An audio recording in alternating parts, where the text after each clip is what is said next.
Pourquoi diversifier ses canaux? Alors, plus le temps passe, et ça, bon, c'est vrai pour tout, plus les différents canaux d'acquisition, que ce soit les réseaux sociaux, les moteurs de recherche, etc., vont accueillir de nouveaux membres et de nouveaux contenus. Ça, c'est logique, je vous apprends rien. Mais du coup, le problème, c'est qu'on arrive à une saturation naturelle de ces canaux d'acquisition. De mon côté, j'observe une baisse de visibilité sur Instagram, que ce soit sur mon compte, mais aussi celui d'autres comptes que je suis. Et franchement, peu importe les thématiques, c'est assez rare que je note pas une baisse de visibilité sur Insta. Je ne sais pas si c'est votre cas d'ailleurs, enfin si vous avez remarqué une baisse de visibilité, que ce soit pour vous ou d'autres comptes. Ça, c'est normal, comme je le disais, voilà, il y a de plus en plus de contenu, de plus en plus de nouveaux comptes qui sont créés sur Insta. Donc voilà, plus on fait de la place, moins il y a de la place pour nous. C'est logique. Et c'est pas parce que c'est logique et normal qu'il faut se contenter de la visibilité peanuts que veut bien nous accorder Insta. Donc voilà, j'ai mis pour illustrer ça une petite cacahuète qui est pas contente. Je sais bien que il y a parfois des formateurs, des experts Insta qui disent non, mais vous n'avez pas le droit de vous plaindre d'Insta, Insta est gratuit, etc. Moi, j'ai quand même une vision un petit peu différente. C'est que, ben oui, c'est gratuit, mais est-ce que pour autant, on n'a pas le droit de s'en plaindre, d'être frustré, que ça ne marche pas aussi bien qu'avant, etc., etc. Moi, je prends le parti que, bah, voilà, on a le droit de ne pas être content. Enfin, il y a un moment donné, il faut arrêter d'être lisse pour tout. Donc voilà. Et puis, effectivement, au-delà du côté saturation des canaux, Insta, il peut durcir son algorithme, comme tout autre canal. Là, je voulais vous partager du coup un exemple vraiment concret. J'ai pris la même période, donc j'ai pris février à fin avril 2022, donc ça c'est sur 3 mois, versus février à avril 2023. Et là, vous voyez que ma couve Insta, donc couverture, c'est, alors pour pas dire de bêtises, je crois que c'est le nombre total de personnes qui ont vu un post. J'espère ne pas dire de bêtises, mais bon, bref, c'est à peu près ça. Et du coup, je suis passée de 76 000 de couverture à 24 000. Donc, sur une même période, sur le même nombre de posts publiés, etc., je me fais quand même un petit moins 70%, hein, ça fait plaisir. Voilà, je voulais vraiment illustrer ça. Et puis, pourquoi diversifier ces canaux? C'est parce que, comme je disais, dépendre des changements de visibilité ou d'algorithme d'un seul média, c'est pas une bonne idée pour avoir un business solide et pérenne. C'est quand même notre but. Et du coup, la solution, c'est de diversifier ces canaux d'acquisition et de penser long terme, de voir un peu plus loin que, OK, je m'installe sur Insta et basta. Non, faut aller un petit peu plus loin que ça. Et du coup, ce qui est intéressant aussi, c'est que chaque média, il a ses particularités et objectifs. Et nous, notre intérêt aussi, c'est de pas mettre tous nos œufs dans le même panier. Au-delà du côté algorithme et tout, j'ai vu quand même passer pas mal de comptes se faire strike, se faire suspendre. Ça, moi, c'est mon angoisse ultime. Donc vraiment, je veux pas être négatif, mais il faut quand même être prêt au pire des cas et au pire des situations et pas subir ce genre de trucs. Mon conseil, c'est d'opter pour un réseau social, un contenu long et une newsletter. Là, j'ai mis un exemple Insta, blog ou podcast ou newsletter, mais on va voir plus en détail qu'il y a aussi d'autres choses. C'était juste pour l'illustrer. Et dernier petit point par rapport à ça, justement par rapport à la visibilité long terme, etc., c'est que, créer du contenu sur Insta, c'est facile. Je vais pas, enfin, c'est facile, entre guillemets.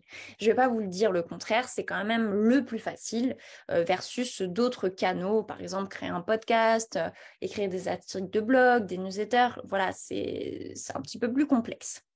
Mais du coup, par rapport à ça, juste souligner que vos collègues et vos concurrents, peu importe comment vous les appelez, eux, ils ont la flemme de se lancer dans les trucs compliqués, entre guillemets. Donc le SEO, la rédaction d'articles, le podcast. Et puis, ils se disent, ah ben non, mais la newsletter, qui lit des newsletters? Moi, je lis pas de newsletter. Voilà. Bon, petit spoiler, je pense qu'ils ont tort de penser comme ça. Peut-être que tu es dans ce cas-là aussi. Et mon but avec cette masterclass, c'est de te convaincre par rapport à ça. Et du coup, pourquoi je dis ça? C'est qu'en fait, c'est un gros avantage concurrentiel pour toi. Parce que pendant que tes collègues et concurrents seront uniquement basés sur Insta et il n'y a qu'Insta et c'est tout, et toi, peut-être que tu vas réfléchir à aller sur d'autres canaux. Et du coup, c'est une longueur d'avance sur tes concurrents par rapport à ça. Alors, du coup, les 3 piliers d'une stratégie pérenne, selon moi, je crois qu'il manque un N. Désolée pour les fautes d'orthographe. Un média long, ça va être intéressant pour démontrer ton expertise, donc que ce soit le blog ou le podcast. Le réseau social, il va être parfait pour créer une communauté. Donc voilà, faut pas vous dire que je parle d'Insta en mal, parce que moi, clairement, je pourrais pas faire sans Insta. Hein. Mais voilà, je trouve que c'est bien de tisser une toile de visibilité tout autour. Et donc, effectivement, j'enlève pas à César ce qui appartient à César. Instagram, c'est vraiment chouette pour ce côté communauté. Et une newsletter, c'est vraiment top pour créer un lien et convertir son audience en client. Si on regarde du côté des business qui cartonnent, que ce soit produits physiques, donc e-shop, formation en ligne, services, franchement, je ne sais pas vous, mais moi, je vois souvent cette recette-là. Donc, cette recette avec les 3 médias piliers. Et du coup, moi, de mon côté, j'ai choisi le blog Insta, LinkedIn et la newsletter. Du coup, petite question pour vous, qu'est-ce que vous avez choisi comme média? Ou qu'est-ce que vous aimeriez développer comme média? N'hésitez pas à répondre dans le Q&A.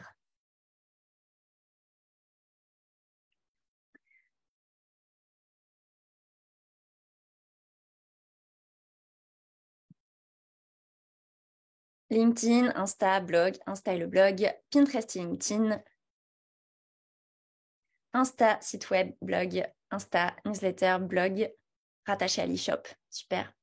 Pinterest et Insta, Insta seulement, pas de souci. Pinterest, les mêmes que toi, mais en cours de développement. Il n'y a pas de souci hein, d'ailleurs. Tous ces conseils, un peu tout ce que je vais dire, ça peut être un projet pour plus tard, hein, vraiment. Mais du coup, c'est bien déjà d'avoir cette idée-là, de vraiment se dire, OK, je ne vais pas me contenter que d'un média. Insta, le blog, et je prévois une newsletter, site web, Insta, Facebook, TikTok, newsletter. Waouh, la totale. Ok, super. Et bientôt YouTube. D'ailleurs, j'ai eu une chaîne YouTube hein, avec Peppermint. Je ne l'ai pas mentionné en termes de réseau social, pardon, en termes de moteur de recherche. Pareil, c'est fait exprès, hein, j'en ai pas parlé parce que effectivement, YouTube a un moteur de recherche quand même assez spécifique et un algorithme assez spécifique. Blog à venir, super. Ok, trop intéressant tout ça. Je vais rentrer dans le vif du sujet. Là, c'était vraiment une petite introduction pour chauffer un peu la salle, mais on va pas rester sur la théorie. Je vais vraiment vous montrer plein d'exemples. Voilà, donc on va parler conseils, stratégie, mais aussi erreurs. Alors, on va commencer par Instagram. Hein. Comme je vous disais, j'ai vraiment rien contre Instagram. C'est pas parce que parfois je suis frustrée, enfin souvent, souvent frustrée par l'algo, la visibilité qui décroît, etc., que ça reste pas mon réseau social chouchou. Alors, petit disclaimer, c'est aussi un parti pris. C'est vrai qu'il y a une période où je me disais, mince, Content Booster, comment je vais faire pour le mettre à jour avec les nouvelles tendances, les nouveaux trucs proposés par Insta, etc., etc. Et en fait, maintenant, mon parti pris, c'est de me dire, OK, moi, mon but, c'est de vous donner des conseils qui sont pérennes, qui vont pas changer. C'est pas je vais pas vous partager des petites tendances qui durent quelques mois. Et du coup, moi, je vais pas ou peu vous partager de conseils comme, eh ben, mets-toi à fond sur les reels ou alors des conseils par rapport aux reels. Bien sûr, je vais vous donner des conseils par rapport au contenu, au format, etc. Mais voilà, ça s'arrête là. Je veux pas vous dire, OK, mettez ce son tendance, faites cette tendance-là, ce gif-là, etc. Non, mon parti pris, c'est vraiment de rester sur ce qui fonctionne le mieux en termes de stratégie et de marketing et vraiment d'être sur quelque chose qui est intemporel presque. Enfin voilà, les 5 prochaines années, ça ne changera pas. Tac. Et du coup, mes conseils intemporels, alors bien sûr, c'est une liste non exhaustive, hein, il y aurait plein de choses à dire, mais encore une fois, ça ne tiendrait pas dans une masterclass. Mes 4 conseils intemporels pour Instagram, c'est de créer le bon contenu. Et pour ça, il faut connaître son client idéal sur le bout des doigts. Je sais qu'on nous rabâche ça tout le temps, mais c'est vrai, vraiment, on en revient toujours à cette base-là et peu importe le média. Ensuite, ça va être de varier les 4 types de posts, de soigner le fond et la forme et de créer une communauté. Alors, créer le bon contenu sur Insta, ça va être de créer du contenu stratégique. Donc, liste non exhaustive de conseils qu'on peut voir passer partout. Je pense que ça vous est déjà arrivé. Créer des reels, c'est le format qui est mis en avant par Insta. Fais des carousels éducatifs. Ah non, ne fais pas de carousel éducatif, tu n'es pas Wikipédia. Ne montre pas trop tes produits. Le bon ratio, c'est 20% de promotion de produits et 80% de valeur. Donc, c'est sûr que quand on voit passer des conseils comme ça, déjà, on se dit, mais ok, je fais quoi? Est-ce que j'arrête de poster parce que je ne sais plus quoi faire? Vraiment, je vous comprends si vous êtes perdu. Il y a de quoi être perdu. Du coup, moi, mon conseil, c'est quand on est perdu et quand on se retrouve face à des conseils qui sont un peu généraux, enfin généralistes, c'est normal. Bon, déjà, à moins que vous tombiez sur un compte Insta qui donne des conseils spécifiques, des conseils e-shop, des conseils prestataires de services physiques, prestataires de services en ligne, formateurs en ligne. Bon, à moins d'avoir un compte qui est ultra niche, c'est normal de tomber sur des conseils généralistes. Et même comme ça, parfois, les conseils ne vont pas être adaptés à nous, à nos produits, à nos offres, etc. Du coup, la question à se poser, c'est qu'est-ce qui va être stratégique pour ton entreprise? Ici, j'aimerais quand même donner des petites pistes. On va commencer avec les business models prestat de services en ligne et produits digitaux. Sur Insta, dans la majorité des cas, la création de contenu éducatif, elle va être ultra intéressante pour aller chercher de la visibilité. Et du coup, ici, je pense aux métiers du type community manager, coach, naturopathe, ou même si vous êtes dans le secteur du sport, du bien-être, de la beauté, etc., etc. Par contre, il y a des exceptions. Donc, si vous vous trouvez dans ces cas-là, photographe, mariage, coiffeur, pâtissier, pâtissière ou tatoueur, tous ces métiers dits physiques, là, c'est vrai que les contenus éducatifs, ça va moins nous intéresser. Nous, ce qu'on veut, c'est un peu voir ce que vous êtes capable de faire et à quoi on peut s'attendre avec vous. Je vais vous montrer de manière très concrète. Je vais faire un petit zoom. Donc là, je vous ai pris en exemple une photographe, une pâtissière et une pro du mariage. Donc là, vous voyez, bon, je ne sais pas si vous voyez bien, mais à première vue, on ne voit pas trop de trucs éducatifs. Là, on est vraiment sur des mises en scène, on voit les produits, on voit le résultat de la prestation de service. Et c'est ça qui est parlant. C'est ça qui fait que je vais me diriger vers Marie de Sonnet Mariage si un jour je me marie, vers VG Pâtisserie si jamais j'ai besoin d'un gâteau, ou vers Moments by Marion si j'ai besoin d'un shooting photo professionnel. Voilà, les postes éducatifs ici, ça n'a pas trop sa place. Donc, c'était un exemple pour vous montrer que vraiment, il faut adapter les conseils à soi et à son business. Je vais maintenant donner un exemple pour les personnes qui ont un e-shop, donc avec des produits physiques. Les contenus éducatifs, les recettes, par exemple, si vous êtes dans la beauté, la food, ça peut être intéressant d'en faire un peu. Vraiment, là, ça va être à vous de doser, en fonction de vos produits. Et du coup, les exceptions qui vont confirmer la règle, c'est la mode, la déco, l'art, la culture, l'artisanat et les bijoux. Là, pour le coup, nous, ce qu'on veut voir, c'est pas forcément des contenus éducatifs. Oui, ça va être intéressant de savoir, par exemple, comment entretenir l'argent et l'or. Mais si vous me faites, c'est pas moi, sur 10 posts par mois, 8 posts qui parlent de comment entretenir son truc, ne pas aller sous la douche, ne pas faire ça, non. Nous, ce qu'on veut, c'est voir le bijou porté, parce qu'on a besoin de se projeter et de s'imaginer le bijou sur nous. Donc voilà, j'ai pris l'exemple du bijou pour être un petit peu plus claire et précise, mais c'est valable pour du coup tous les business que j'ai mis là. Là, ce qu'on veut, c'est voir les produits. Pour la beauté et la food, on veut voir les bénéfices, on veut voir les résultats, des avant-après, etc., etc. Et merci, Felaminata. Vaut mieux travailler sur la stratégie. Caroline, stop aux injonctions, je suis d'accord. J'ai un e-shop pour les kits des décorations que tu veux que je poste autre que mes produits, des conseils de professionnels. Eh ben, exactement, ouais. Là, c'est tes produits. Donc, je ne sais pas si tu as posé ta question avant que je montre l'exemple. Je crois d'ailleurs que j'en ai un juste après. Mais du coup, ouais, non, faut montrer le produit, ça c'est clair. Après, on peut montrer un petit peu d'autres choses et ça, je vais le développer dans la partie 4 types de postes. La slide 30, on est plutôt sur du B2C. Là, ça va dépendre. Effectivement, quand je disais les exceptions qui confirment la règle, là, c'est vrai que quand on voit photographe, mariage, coiffeur, pâtissier, tatoueur, là, on est pratiquement full B2C. Et comme vous l'avez vu juste après, eh bien, avec Moments by Marion, là, on est sur du B2B, puisqu'elle, elle ne cible pas les particuliers, elle cible les professionnels pour qu'ils fassent des shootings photos. Mais sinon, je suis d'accord, hein, pour le reste, c'est plutôt du B2C. Ouais, il y a aussi cette notion-là qui entre en compte. Et du coup, ouais, là, j'ai un exemple avec les produits physiques. Donc, je fais un petit Pardon, un petit zoom. Là, on voit clairement, on voit du produit et c'est ça qui va nous donner envie. Et du coup, Émilie, dans ton cas, typiquement, Babasouk, bah voilà, ce qu'on voit, c'est des tapis, on voit des coussins, on voit des corbeilles à fruits, etc. Et c'est ça qui donne envie d'acheter. Donc voilà, c'était pour vous montrer de manière vraiment illustrée. On va venir au conseil numéro 2 qui est de varier les 4 types de postes. Donc cette injonction de montre pas trop tes produits, etc., elle peut être intéressante. Effectivement, je pense que maintenant, enfin aujourd'hui, on a de plus en plus besoin d'authenticité, de transparence, d'humain. On a besoin d'acheter chez une personne, donc chez vous, pour votre personne, vos valeurs, vos compétences, votre univers, etc. Et du coup, c'est là où ça va être intéressant de varier les types de postes. Donc, je vais vous donner des exemples. Donc ça va être plus facile de vendre, c'est sûr, si on varie et qu'on n'est pas que dans le montrer ses produits, même quand on a un e-shop, ça va être bien de montrer un petit peu d'autres choses.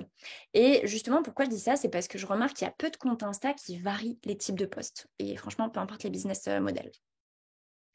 Du coup, effectivement, ne faire que des posts promotionnels qui montrent les produits, sans faire de posts qui montrent l'humain qu'il y a derrière, donc je vais vous montrer des exemples après, et ben c'est vrai que voilà, là on arrive sur un compte uniquement mercantile, quoi. Enfin, c'est que de l'achat. Et du coup, bah, qu'est-ce qui fait la différence entre vous et un autre compte qui fait ça aussi? C'est là où en fait on peut se différencier. C'est là où c'est intéressant.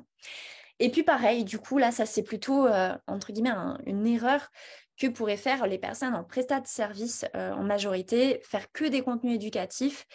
Et ben ça, malheureusement, ben, ça ne va pas inciter nos prospects à passer à l'achat. Et je dis ça vraiment en toute bienveillance, puisque moi-même, ça fait 3 ans que je suis sur Insta pour le citron rose et que franchement j'ai fait un max de contenu éducatif enfin voilà parce que je sais pas j'ai un peu subi ma stratégie, j'ai fait un peu au fil de l'eau sans prendre de recul et du coup voilà moi-même j'ai fait cette erreur et depuis que je suis en train de faire un peu le changement, bah oui je vois la différence niveau vente.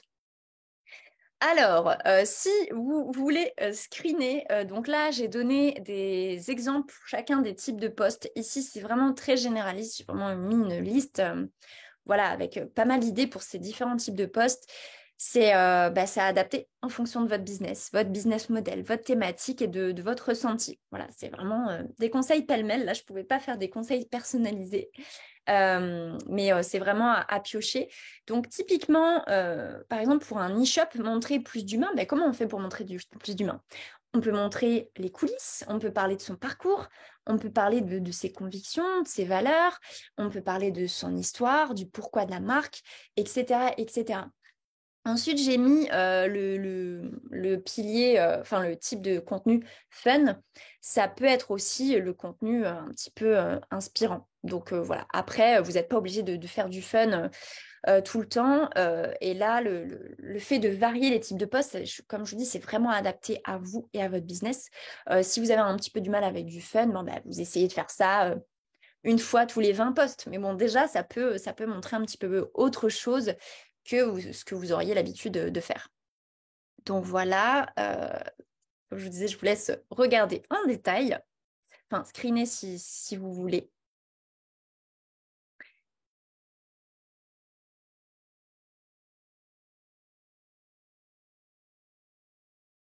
Même pour un pâtissier, du contenu éducatif de type recette autour d'un ingrédient ou autre, ouais, ça peut, franchement, c'est vraiment adapté en fonction de votre ressenti. Là, c'est des conseils assez mainstream parce que voilà, j'essaie de parler aux 3 business models et puis voilà, c'est chacun sa thématique. Mais ouais, franchement, ça peut être très intéressant. Alors ouais, la recette, carrément, même si on est pâtissier.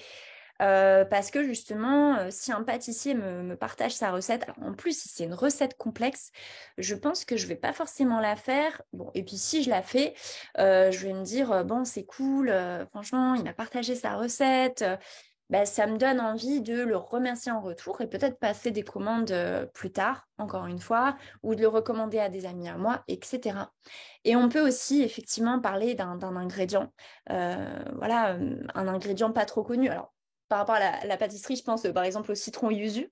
Alors, je ne sais pas si on dit citron et yuzu ou juste yuzu. Mais typiquement, on peut dire pourquoi c'est intéressant en pâtisserie, quelle saveur il a, pourquoi on aime l'intégrer dans nos pâtisseries. Franchement, ça peut être vachement intéressant. Ou raconter l'histoire de l'ingrédient, du fruit, etc., de dire d'où il vient, etc., etc. Consultante en innovation patrovisuelle comme métier. Ouais, là, c'est vrai que c'est hyper spécifique. Je pense que je ne saurais pas dire comme ça de but en blanc quelle idée de poste.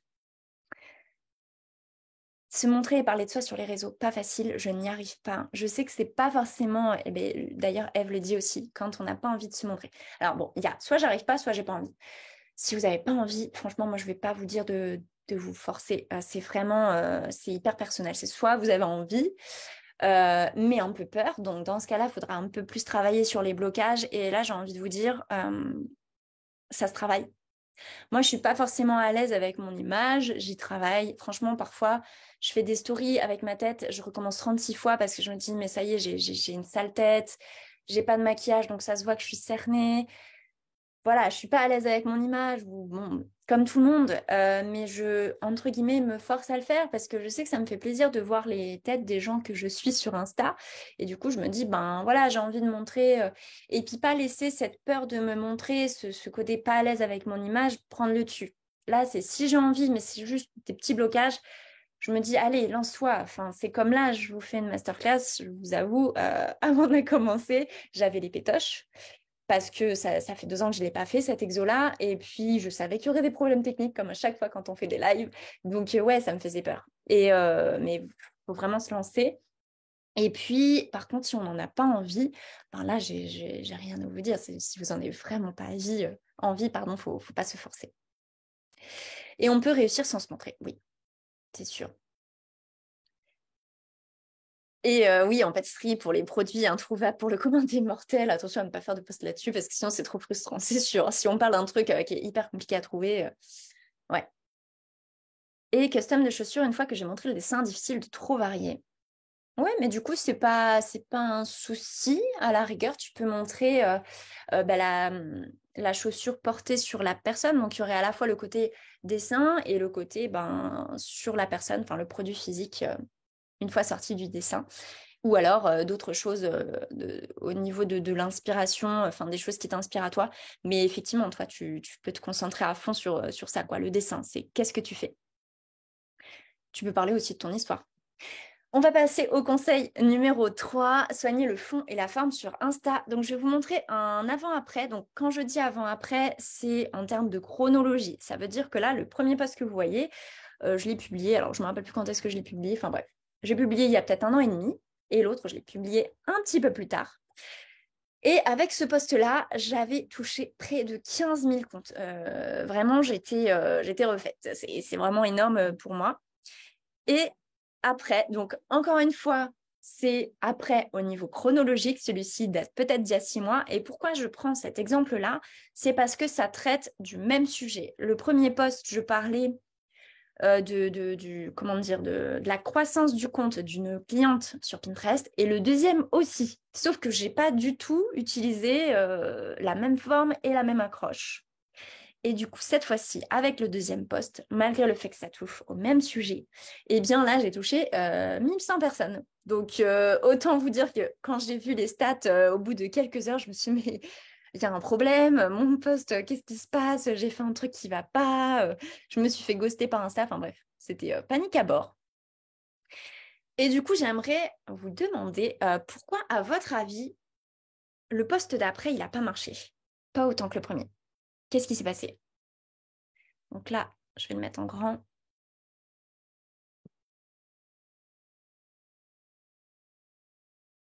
Pas de chiffres, Émilie, super intéressant, effectivement. En tout cas, pas amené de la même manière. Le premier, je dis de 3 000 à 12 000 visites, et l'autre, je dis 6 mois après. Sauf que bon, la temporalité, en vrai, on s'en fiche. Nous, ce qui nous attire, là, c'est plutôt le côté progression, en fait, de la stat visite. En vrai, la temporalité, on s'en fiche. Il était niché. Non, c'est même pas question de ça, parce qu'effectivement, c'était le même truc, et en plus, c'était ouais, franchement, la même formule, c'était je montre les stats de ma cliente La Belle Boucle et je montre les stats de mon client Innercare. les stats Pinterest. Donc, c'était la même niche. Trop d'informations visuelles peut-être, ça c'est hyper intéressant. Effectivement, sur le deuxième, on doit lire le texte, ensuite il y a un autre bout de texte, il y a l'icône Pinterest, là il y a plein d'images, donc effectivement là on n'arrivait pas à l'essentiel. Le premier titre est plus clair, c'est clair. En plus il est écrit en plus gros, et puis ça se lit hop, comme ça quoi, en une seconde. Ouais, on ne voit pas bien le message à faire passer, titre impactant pour le premier, titre qui n'est pas accrocheur. Pas accrocheur précis. Ouais. Ouais, Innercare, c'était le nom de la marque. Très intéressant tous vos retours. Donc bon, je vous partage ça. C'est pas flatteur pour moi, mais c'est pour vous montrer, bah, effectivement, hein, même après des années à faire de la création de contenu, bah, parfois on se trompe. Donc là, typiquement, ça, je crois que je sais pas pourquoi, je pense que j'avais envie de changer un peu de design et franchement, j'ai passé 2 heures dessus ou 2 heures et demie, beaucoup plus que celui-ci, parce que je voulais changer. En fait, non, ça n'allait pas du tout. En tout cas, ça n'allait pas au niveau des résultats. Ça, c'est l'anatomie du post Insta parfait, entre guillemets. Donc là, par exemple, si vous êtes sur un carrousel, donc là, c'est vraiment exemple carrousel, mais un visuel attractif au niveau de la mise en page visuelle. Et puis, si vous avez du texte, il faut que le texte soit percutant. Vraiment, c'est le premier truc qu'on voit. Et c'est pour ça, l'autre, le deuxième post, je suis sûre qu'il aurait été intéressant à lire. C'est pas pour me lancer des fleurs, mais c'était intéressant à lire les stats de ce client-là. Mais l'accroche, elle était pas bonne. Donc, en fait, les gens, ils vont pas s'attarder dessus. Et ensuite, effectivement, déployer le texte, tout ce qu'il y a à dire par rapport à notre fameuse accroche et notre fameux sujet. Et puis, finir par un appel à l'action. Donc, peu importe l'appel à l'action, mais voilà l'anatomie d'un carrousel parfait. Pas d'un post Insta, mais d'un carrousel. Et au niveau du post Insta, donc peu importe le format, hop, je vous fais un petit zoom. Si jamais vous avez envie de screener, n'hésitez pas. Donc là, au-delà du visuel, donc qu'on va voir en premier lieu, la description, elle a tout autant son importance parce qu'on a la team je regarde le visuel et la team je regarde la description ou les deux. Donc, ce qui va être important, ça va être la phrase d'accroche. Il faut qu'elle soit courte. Ne pas hésiter à faire des espaces entre vos paragraphes. Je vois encore trop de fois des paragraphes pâtés. Ça donne pas envie de les lire. Donc, comment ne pas faire un paragraphe pâté? Faire des paragraphes de 3 à 4 lignes et demie. Donc, c'est sur mobile. Mettre des emojis en début de phrase ou en fin de phrase pour aérer le texte, le rendre plus dynamique. Mettre une petite question pour essayer de faire participer les gens et mettre un call to action, donc ça c'est un appel à l'action. Ça c'est optionnel, ça dépend du poste en question. Alors, oui, Innercare, c'est le nom d'une marque. Hop, voilà. Si vous avez fait le petit screen, je vais pouvoir passer à celle d'après. Et donc là, chouchouter sa communauté et interagir avec les autres comptes, ça aussi, ça va être très important. Avant que je lance la mini vidéo, je précise que j'adore le côté authentique, le côté transparent de la marque Martine Cosmétiques. Et ouais, j'aime beaucoup la créatrice, la fondatrice. Et elle a aussi une autre ligne, c'est Martine Skin. Donc là, c'est des produits de beauté. Enfin, des produits skincare, c'est pas des produits de maquillage, contrairement à la première ligne. Et aussi chouette soit la com, aussi chouette soit les produits, aussi chouette soit la fondatrice, je précise qu'elle a une équipe. Donc pour moi, ce qui s'est passé dernièrement sur son compte Insta, il n'y a pas d'excuse. Donc c'était sur Martin Skin et en fait, il y avait des problèmes de stock. Et là, bon, je le fais défiler rapidement.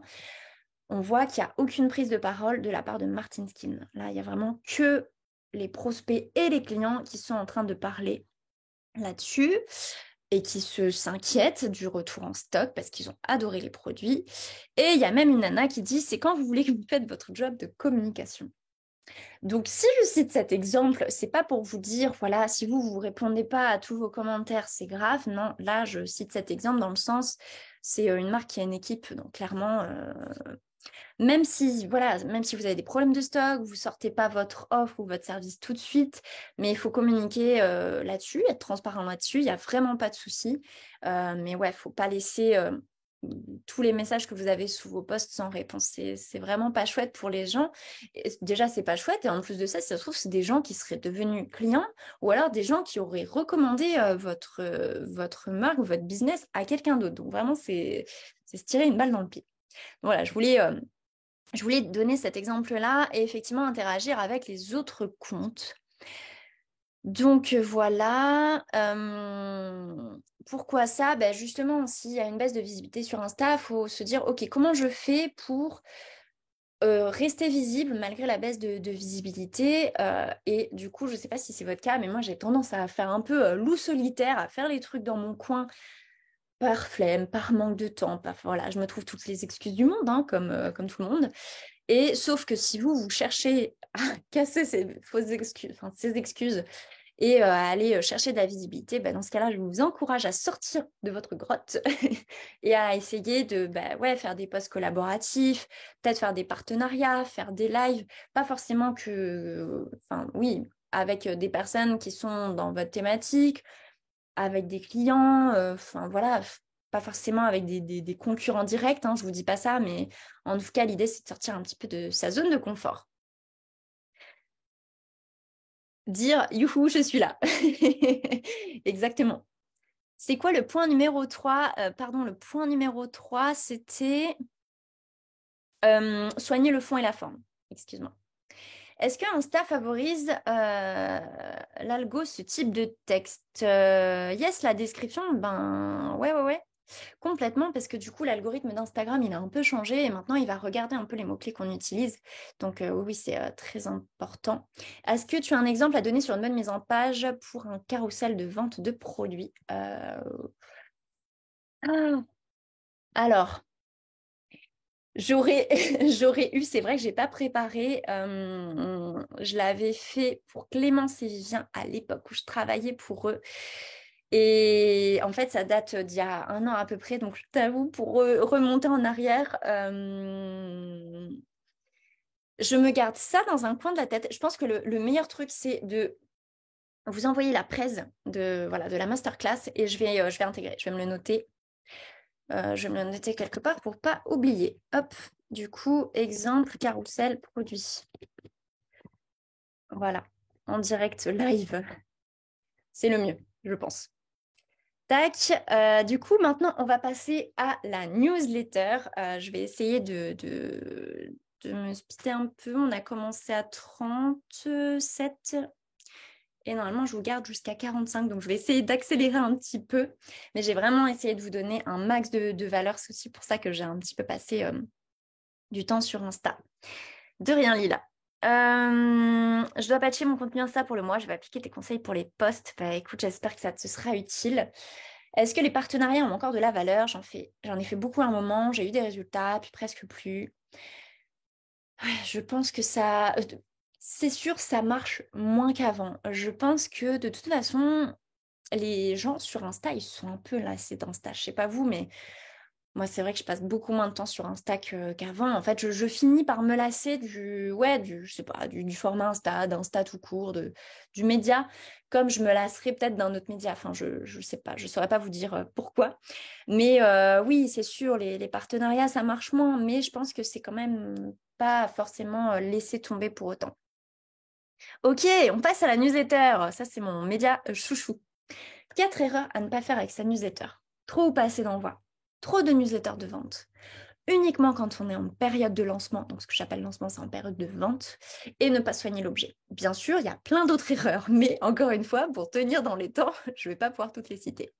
J'ai vraiment cité les plus graves, enfin les plus graves, les plus grosses. Quelle est votre plus grosse difficulté avec la newsletter? Est-ce que c'est le côté technique? Est-ce que c'est l'idée des newsletters? Qu'est-ce qu'on dit dans une news? Est-ce que c'est le fait de ne pas avoir assez d'abonnés? N'hésitez pas à me le dire dans le Q&R. Je compte en lancer une, des conseils tombent à pic. Ouais, j'espère que ça te plaira. Trouver des idées, trouver du temps, créer les contenus via la newsletter. Ok. Ça va, c'est pas le côté technique qui vous embête trop? Comment récolter des mails de façon RGPD friendly? Ah, ça, ouf, c'est une grosse question parce que, bon, moi aussi, j'ai un petit peu mon avis sur la question. Alors, s'il y a des personnes qui sont team RGPD, désolé, vous allez me lancer des tomates, mais effectivement, on fait tout un foin par rapport à la RGPD. À côté de ça, on laisse passer beaucoup de trucs encore par rapport à la protection des données, la protection des gens sur Internet. Enfin bref, c'est tout un débat. Par rapport à la récolte des emails RGPD friendly, effectivement, normalement, sur vos formulaires de contact, vous êtes censé avoir une petite coche qui dit j'accepte de recevoir les emails, etc., etc. Et normalement, on est obligé de faire cocher la case pour inscrire la personne. Et en plus, le deuxième truc pour que ce soit RGPD friendly, c'est d'avoir un mail qu'on appelle double opt-in. Pourquoi double? Parce que du coup, la première phase sur la landing page, c'était le premier opt-in.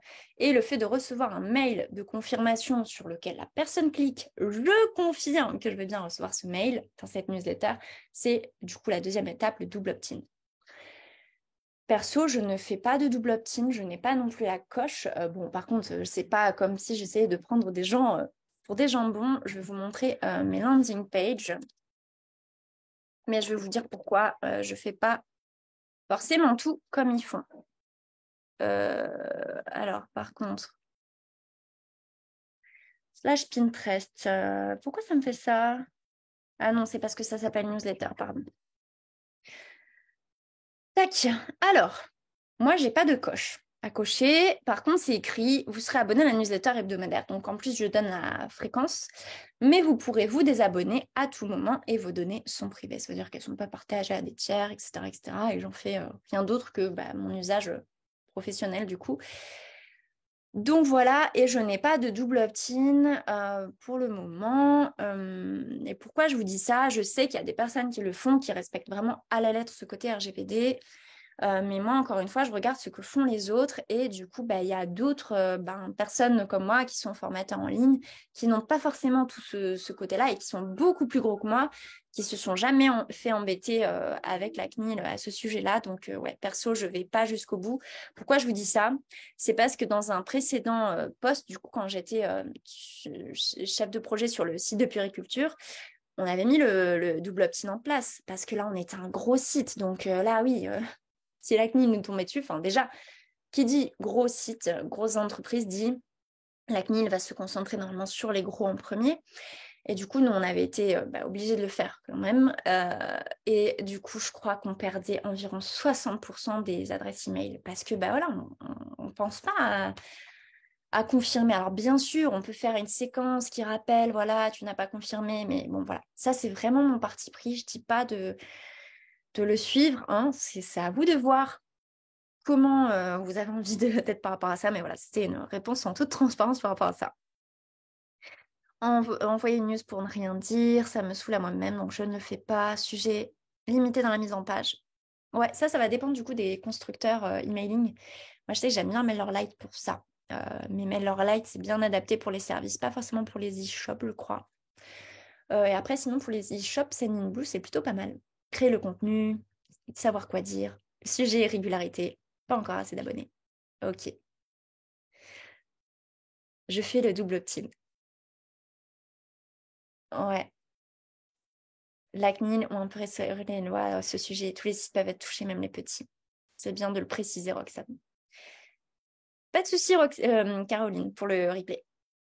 Quelle plateforme est la meilleure? Comment choisir sa plateforme? Voilà, ça va être très... Ouais. Ouais, non, mais carrément, Roxane, c'est intéressant ce que tu dis. C'est vraiment, c'est vraiment... Ah, ok, Mathilde. Double opt-in, recommandation de la CNIL, mais pas obligatoire. Ok. Mm, mm. Ouais, ok. Bon, merci pour vos retours. Je vais quand même essayer d'avancer pour vous donner mes conseils plus sur le côté contenu et structure, pas le côté réglementaire, même si c'était intéressant. Et pour les logiciels d'envoi d'email, là, ça va dépendre. Du coup, ok, MailerLite a une offre d'email transactionnel, donc pour les e-shops. Ok. Franchement, moi, je trouve qu'en termes d'expérience utilisateur sur MailerLite et même en tant qu'expérience pour les personnes qui reçoivent notre news, MailerLite, c'est vraiment chouette. Moi, je suis sur ConvertKit. C'est cool niveau analyse, c'est cool niveau automatisation, etc. Mais franchement, mise en page, ouais, je m'embête un peu. C'est vraiment embêtant niveau mise en page. MailerLite, c'est pas mal et Sendinblue aussi, j'aime bien. Erreur numéro 1, une mauvaise fréquence d'envoi. Envoyer trop de newsletters ou au contraire pas assez. Et du coup, par rapport au trop de newsletters, je précise quand même, si vous êtes en période de lancement, c'est que ce soit du coup pour un service, un produit digital ou même un produit physique, voilà, je sais pas, moi, c'est la période des soldes, bah, bien sûr, vous n'allez pas envoyer qu'une newsletter sur toute la période des soldes. Voilà, il faut quand même réfléchir à ça. Donc, le côté envoyer trop de newsletters, ça va vraiment dépendre de votre calendrier de contenu. Et là, moi, typiquement, effectivement, il y a une séquence email de 6 mails qui va se déclencher après la masterclass. Je sais que voilà, c'est momentané. Sinon, après, je fais une newsletter hebdo. Et pourquoi le côté pas assez? Eh ben, parce que justement, je vois pas mal de newsletters, enfin de personnes qui envoient seulement une newsletter par mois. Et franchement, je crois qu'il y a 2-3 personnes que je suis qui font ça, enfin que je reçois dans ma boîte mail. Et à chaque fois que je reçois leur mail, j'ai un bug en mode ah, mais je me souviens plus exactement qu'est-ce que la personne raconte ou qu'est-ce que la personne fait. Donc moi, mon conseil, ça serait une news par semaine ou alors 2 news par mois. C'est vraiment 2 news par mois le minimum. Parce qu'une fois par mois, je trouve que c'est vraiment pas assez. Je sais pas quel est votre avis sur le sujet. A contrario, trop de news de vente. Et justement, je vais vous montrer dans le point numéro 3. Peu importe votre business model, mais si vous ne faites que nous envoyer des newsletters qui nous parlent de vos offres, là, franchement, c'est pas cool. C'est pas cool. Et du coup, pourquoi? Parce que la personne, elle ne s'est pas abonnée à une newsletter juste pour recevoir des offres. Je pense qu'elle a aussi envie de construire une relation avec vous, elle a envie de voir votre expertise, elle a envie de peut-être être aidée dans sa problématique, ou alors améliorer son quotidien pro-perso, bon, pour savoir un peu plus sur vous. Donc franchement, il ne faut pas hésiter à varier les contenus comme sur Insta. Et moi, au niveau des contenus newsletters, ce que je conseille, c'est du contenu humain, du contenu éducatif, donc qui donne des conseils, et du contenu promotionnel qui parle du coup des produits. Voilà, c'est vraiment l'idée de créer un lien finalement avec son audience sur ce média-là aussi. On ne parle pas à des inconnus, entre guillemets, même si nous, on ne voit pas les personnes en face. C'est sûr, on envoie une adresse email, mais voilà, il y a un humain derrière.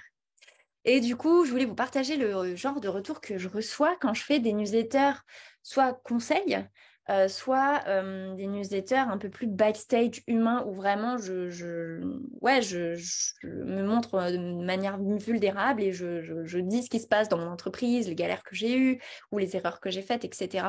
Et du coup, dans ces cas-là, j'ai vraiment pas mal de retours. Donc, ça fait plaisir. Et je pense que de l'autre côté aussi, c'est chouette, quoi. Que je parle pas que de mes produits, quoi. Sinon, c'est pas cool. Et du coup, ça va avec l'erreur numéro 2, c'est envoyer des news uniquement quand on est en période de lancement. Donc, comme je disais, moi par exemple, là, je suis en lancement. Si c'est les soldes, on est en période de lancement. Et du coup, là, ce que je veux dire par là, donc c'est un peu différent de l'erreur numéro 2, c'est n'envoyer que des newsletters seulement à ce moment-là. Donc, ça veut dire qu'on n'envoie pas de newsletters à d'autres moments. Et du coup, pour moi, c'est prendre son audience pour un porte-monnaie sur pattes ou un pigeon. Et là, je vous ai mis l'exemple d'une personne réelle, d'une personne qui est très douée dans son domaine, c'est-à-dire le SEO et plus particulièrement le cocon sémantique. Pour le citer, c'est Laurent Bourly. Donc, si jamais vous partagez cette slide à cette personne, franchement, ça ne me dérange pas du tout. Au contraire, peut-être que ça lui ouvrira les yeux par rapport à ça. Donc, moi, je suis abonnée à cette personne-là parce que je voulais des conseils par rapport au SEO. Et en fait, il ne fait que nous envoyer des news que en période de lancement, donc que quand il a sa formation qui ouvre et qui ferme. Et franchement, moi, d'un point de vue prospect, je me dis, mais il s'en fout de moi, en fait, tout ce qu'il veut, c'est mon argent. Donc voilà, ne faites pas comme Laurent. Et du coup, vraiment, je pense que même si le format newsletter, c'est pas un format avec lequel on est hyper habitué et qu'on trouve un peu froid, moi, je sais qu'au début, c'est vrai que j'avais un peu du mal avec mes premières newsletters. Je me sentais pas forcément à l'aise. C'était très bizarre. J'avais l'impression de pas savoir à qui je parlais, quoi. J'ai pas une petite photo de profil comme sur Insta. C'est pas évident, mais il faut vraiment considérer les abonnés à notre news comme des humains et comme des humains plus, entre guillemets. Pourquoi? Parce qu'en fait, on vous a donné notre adresse email. C'est vraiment un truc, franchement, c'est assez rare qu'on balance notre adresse email à tout le monde. Donc, si on l'a fait, c'est qu'on a eu confiance en vous. Et du coup, il faut considérer cette audience-là comme la crème de la crème. Voilà mon avis sur la question. Et la dernière erreur, c'est de ne pas soigner l'objet. Donc ça, c'est exactement comme mon titre sur Insta qui n'a pas marché sur le deuxième. Et ben là, c'est pareil. Franchement, de toute façon, les titres en stratégie et création de contenu, c'est vraiment 80% du job. Mon conseil concret, ça va être d'utiliser des chiffres et des titres courts d'environ 40 à 50 caractères parce que, je ne sais pas vous, mais moi, c'est vrai que mes newsletters, celles que je lis, c'est davantage sur mobile. Donc, c'est sûr, si c'est trop long, on ne va pas voir le reste du texte. Par contre, je ne dis pas de faire des titres trop suroptimisé, pour pas dire un autre mot, et du style attirer l'attention de notre audience, lui donner envie de cliquer et avoir un sujet qui est pas trop en lien avec l'objet ou qui est moins bien que le sujet annoncé. Donc voilà, je vais pas détailler plus que ça. Je pense que vous avez quand même des objets d'email comme ça en tête. Mais ça, en fait, le seul risque d'avoir un titre trop alléchant et d'avoir un contenu qui n'est pas en lien, c'est que notre audience, elle va perdre confiance et plus ouvrir nos prochains mails. Du coup, là, petit exemple. Donc, pourquoi soigner l'objet? Donc là, c'est encore quelqu'un qui fait du SEO. On ne peut pas être bon partout. Qui m'envoie la veille SEO et WordPress du 24 mai. Donc moi, ma question, c'est est-ce que vous préférez la première option, l'option A, ou l'option B? Donc là, moi, j'ai écrit les 5 derniers changements SEO. Le pigeon, il m'a tué. Ah, c'est intéressant, Oriane. On n'est pas tous pareils. Moi, j'aime bien ceux qui envoient une fois par mois, justement. Ouais, c'est vrai. C'est pas à prendre de manière générale. Deuxième, A. Eve qui préfère la A. On a quand même une majorité de B. Yes. Bah oui, faut quand même attirer un peu l'attention. Et là, le côté, veille SEO et WordPress, bon, ok, c'est cool, mais du coup, je ne sais pas trop à quoi m'attendre en ouvrant le mail. Très intéressant. Et du coup, pour faire passer notre audience de tiède à chaude, donc ça c'est le parcours utilisateur, il va savoir la convaincre, bien amener le sujet, savoir manier les mots avec du marketing et du copywriting. Et pourquoi je vous dis que c'est important? C'est parce que la newsletter, tout domaine confondu, son taux de conversion, il est d'à peu près 5%. Ça veut dire que si vous avez 100 abonnés à votre newsletter, et que vous faites, je sais pas moi, un lancement solde, ou alors que vous parlez de vos services, de vos produits en ligne, etc., normalement, vous aurez un taux de conversion de 5% à peu près. Bon, ça peut être entre 2 et 5, mais c'est quand même un très beau taux de conversion. Et du coup, pour convertir notre audience, c'est sûr qu'on en revient toujours à la même chose, c'est le client idéal et maîtriser le marketing, parce que là, ça passe vraiment au niveau du texte. D'ailleurs, je vois qu'il manque un E. J'arrête avec la newsletter. On va terminer avec le pilier numéro 3 qui est d'avoir une bonne stratégie sur son blog ou son podcast. 4 erreurs à ne pas faire avec ces articles de blog / podcast.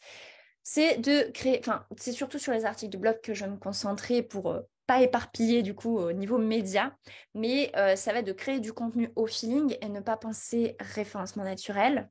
SEO, ne pas avoir de titre attractif, on en revient toujours à la même chose, ne pas soigner la mise en page et ne pas renvoyer vers sa newsletter, la fameuse dont on parlait juste avant.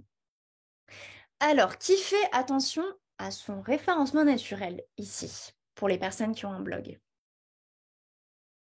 Je vais commencer. Moi, c'est vrai que niveau référencement naturel, donc ça fait 3 ans et demi que j'ai mon site.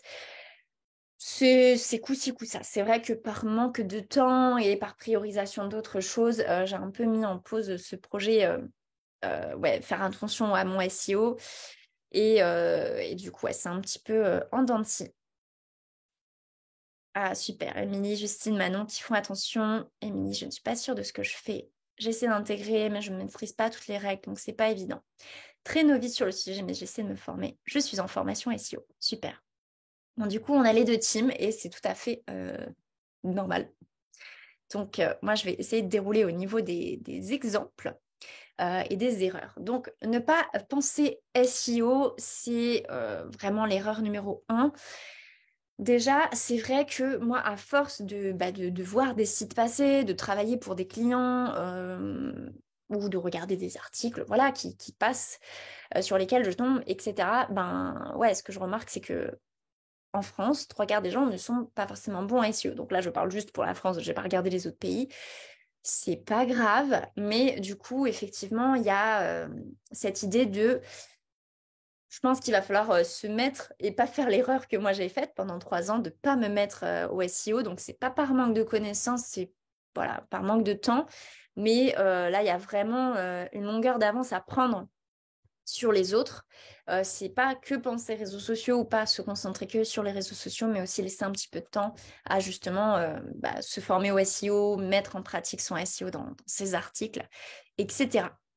Donc voilà, quand je dis les trois quarts des gens ne sont pas bons en SEO, ben c'est vraiment pas accusateur, c'est plutôt le voir comme une opportunité. Et je le dis vraiment parce que ben si ça se trouve vous allez vous former, mettre en pratique et du coup c'est une longueur d'avance prise sur vos collègues et concurrents.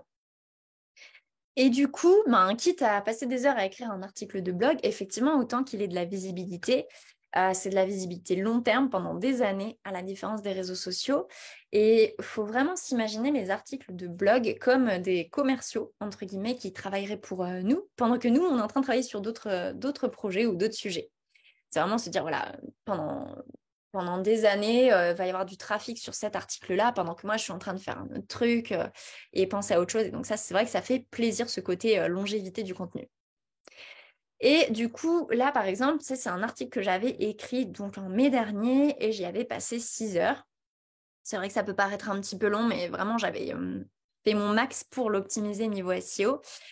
Et ça fait super plaisir, c'est que cet article, il est en position 2 sur le mot-clé fixé, ses tarifs Community Manager freelance. Donc c'est vraiment super chouette d'être dans le top 3. Et il m'a ramené 10 700 vues en un an. Du coup, oui, j'y ai passé 6 heures, mais en fait, ce mini commercial, il m'amène de la visibilité voilà, en un an. Si ça se trouve, ça va encore gonfler cette fin d'année 2023, 2024, etc. Donc vraiment, ça fait plaisir d'avoir travaillé pour quelque chose. Et vraiment, j'insiste là-dessus, mais le référencement naturel, c'est l'avenir. Par contre, je sais que si on s'y met pas forcément à fond, c'est soit parce que c'est chiant, on va dire les choses comme elles sont. Et moi, c'est vrai que c'est un peu pour ça que je me suis pas mise à fond. C'est parce qu'à chaque fois, je devais penser, OK, qu'est-ce qu'il faut que j'optimise, etc. En fait, j'avais trop de trucs dans tous les sens, etc. En plus de ça, j'étais plus sûre que l'info que j'avais entendue était valable, alors que Micheline disait quelque chose, Michelin un autre. Enfin, vraiment, je savais plus où donner de la tête. Il y a pas mal de fausses infos qui circulent sur le sujet. Et du coup, moi, dans Content Booster, j'ai deux promesses à vous faire, que vous rejoignez ou pas, hein. Mais donc là, c'est pour les personnes plutôt qui s'intéressent à Content Booster. C'est le rendre facile, digeste. Et comment le rendre facile? C'est vraiment ne pas se poser de questions. C'est que je vais faire un PDF illustré étape par étape. Et quand je dis illustré, c'est par exemple quand on vous dit mettez votre mot-clé dans la métadescription ou renseignez une métadescription. En fait, je vais faire une capture d'écran de la métadescription, d'une métadescription optimisée, etc., etc. Et en fait, vous n'aurez plus à réfléchir, c'est quoi le title, c'est quoi le titre H1, je ne comprends plus rien.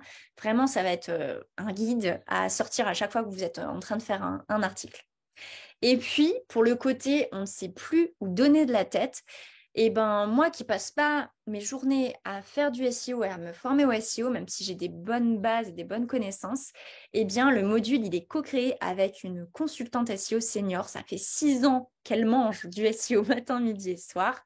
Et du coup, il est co-créé avec elle. Ça veut dire que toutes les infos que vous voyez dans ce module-là ont été validées par Mama SEO. Donc voilà, il y a rien qui passe à la trappe.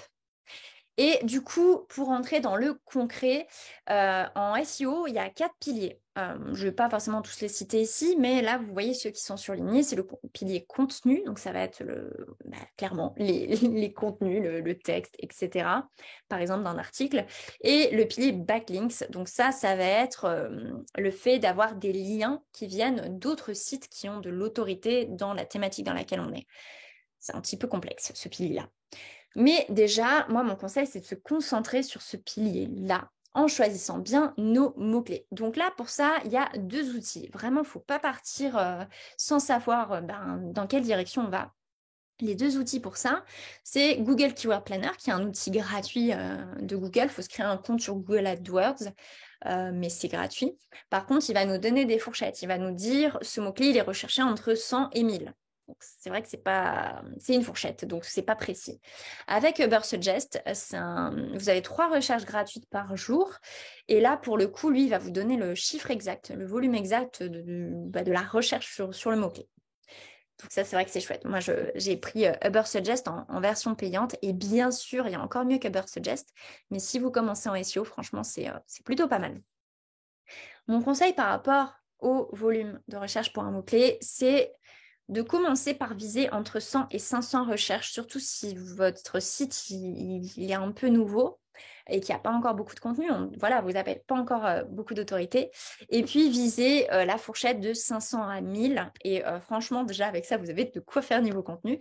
Et au-delà des 1000 recherches, c'est vrai que selon la concurrence du mot-clé, donc ce qu'on appelle le keyword difficulty, peut-être que là, vous allez devoir activer le pilier backlinks. Donc là, je ne vais pas rentrer dans le détail, c'est un petit peu plus complexe, c'est un petit peu plus technique. Mais déjà, comme je vous disais, vous avez de quoi faire avec le pilier contenu.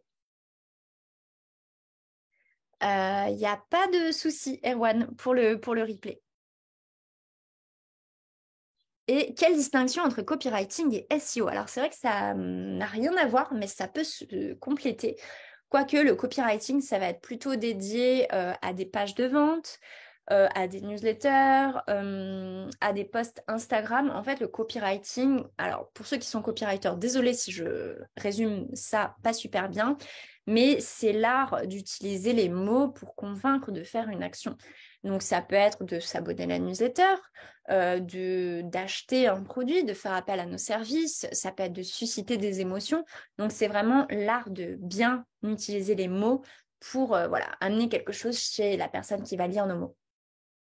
Donc, c'est le fait de ne pas choisir ces mots au hasard, justement. C'est les choisir parce qu'on sait quel effet ça a. Et le SEO, par contre, c'est le fait de référencer un contenu pour qu'il soit visible sur Google. Et du coup, qui dit visible, ça fait une visite sur notre site de la part de notre audience idéale. Voilà, si je devais résumer succinctement. L'erreur numéro 2, je vais essayer d'avancer un petit peu. Je pense qu'on va être plutôt sur un format d'1 heure et demie au lieu d'1 heure et quart. Mais je vais essayer d'avancer un petit peu plus rapidement. En tout cas, sachez qu'il ne reste plus que 3 points à voir.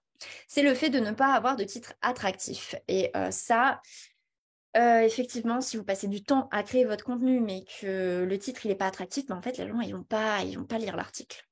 Et du coup, mon conseil, tout bête, c'est d'utiliser soit des chiffres, soit le mot comment. Pourquoi je dis ça? C'est parce qu'il y a des études qui ont été faites là-dessus et qui ont prouvé que justement ces 2 choses-là, soit ensemble, soit séparées, ça avait un impact sur notre cerveau et enfin sur le cerveau humain et du coup, ça nous donne envie de cliquer. Donc l'exemple, c'est comment fixer ses tarifs en community management ou alors 5 erreurs à ne pas faire avec ses cheveux bouclés. Ne pas soigner la mise en page. Donc là, voilà, là, il y a une problématique. C'est qu'en fait, en SEO, en général, on ne peut pas faire un article de 500 mots et se dire il va être référencé et être visible sur la première page de Google. Il y a peu de chances. Du coup, en général, c'est vrai que les articles, ils vont faire 800 mots minimum, voire plus. Sauf que plus il va être long, plus ça va être long à lire, moins ça va être agréable. Donc là, c'est vrai qu'il y a un peu ce côté, on fait quoi alors? Est-ce qu'il faut faire les trucs pour Google ou pour la personne en face qui va lire mon article? Eh bien, il faut faire un peu des deux. Là, j'ai pas de meilleure réponse que ça. Et du coup, mon conseil, c'est d'avoir du gras, des bullet points, donc des petits points, des images, des emojis, des titres en couleur. Et du coup, je vais vous montrer un exemple qui est pas bon. Donc, j'ai pris quelqu'un outre-mer pour pas me faire taper sur les doigts. Ok, il y a un peu d'image, mais là, je sais pas si ça vous donne envie de lire. Ok, il y a des titres en couleur, mais il n'y a pas d'émoji, il n'y a pas de gras. Enfin, surtout là, on arrive quand même sur un pavé. Ok, c'est aéré, mais moi, ça me donne pas envie de lire. Franchement, je me dis, ok, là, il y a trop de texte. Je sais pas si ça vous fait pareil. Et le dernier point, c'est de ne pas envoyer vers sa newsletter. Si vous avez une newsletter, en fait, il faut ramener du monde sur la page qui en parle de la newsletter pour donner envie de s'inscrire. Et ça peut être aussi de mal renvoyer vers sa newsletter. Donc, mettre le truc tout en bas, de faire juste un petit lien. Enfin, ça, c'est ce que j'appelle mal renvoyer vers sa newsletter. Et franchement, il y a plein de cas où effectivement, je vois que c'est pas fait. Et le problème, c'est que du coup, vous ne faites pas grandir votre liste email. Alors que votre blog, c'est un super moyen de ramener du monde vers votre liste email. Moi, perso, je crois que j'ai 40% des gens qui s'abonnent à ma news grâce à mes posts Insta, mes stories, et 60% via le blog. Donc, c'est vraiment pas à négliger. Donc, je vais vous montrer un exemple de quelque chose qui n'est pas bon. Donc là, j'ai un article, tac, tac, tac. D'ailleurs, c'est une cliente. Voilà, voilà, j'ai des produits chouettes. Et là, j'ai un guide gratuit. Ok. Bon, déjà, c'est à la toute fin. Si la personne, elle regarde ça sur mobile, c'est à la toute fin. Donc déjà, ça, c'est pas bon. Ensuite, là, justement, niveau copywriting, un guide gratuit pour tes bouclettes. Ouais, mais pourquoi? Enfin, c'est quoi ma problématique avec mes cheveux bouclés? C'est que j'arrive peut-être pas à en prendre soin. C'est que je ne sais pas quelles sont les étapes d'une bonne routine. Donc là, un guide gratuit pour tes bouclettes, c'est pas impactant niveau titre. Donc ça, c'est ce que j'appelle mal rediriger vers sa newsletter. Donc là, on rentre aussi un petit peu dans le copywriting. Ouais, les deux sont hyper complémentaires.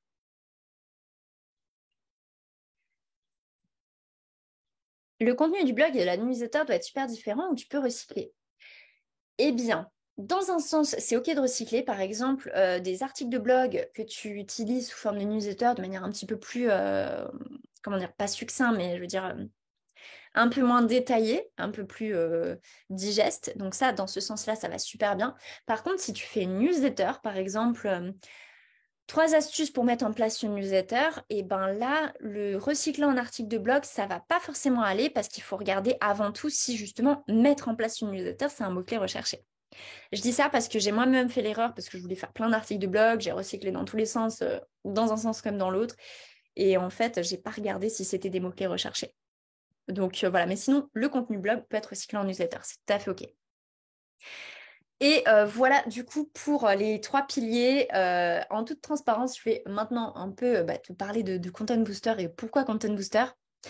Donc, juste avant ça, effectivement, aujourd'hui, on me fait confiance par rapport à mes compétences en marketing. En tout cas, j'espère qu'on me fait confiance, je pense, vu ce que me disent mes clients. Mais déjà, je voulais vous rassurer par rapport à ça. Moi, j'ai fait plein d'erreurs dans mon parcours avec le marketing digital qui m'ont fait perdre du temps, voire des clients avec le citron rose.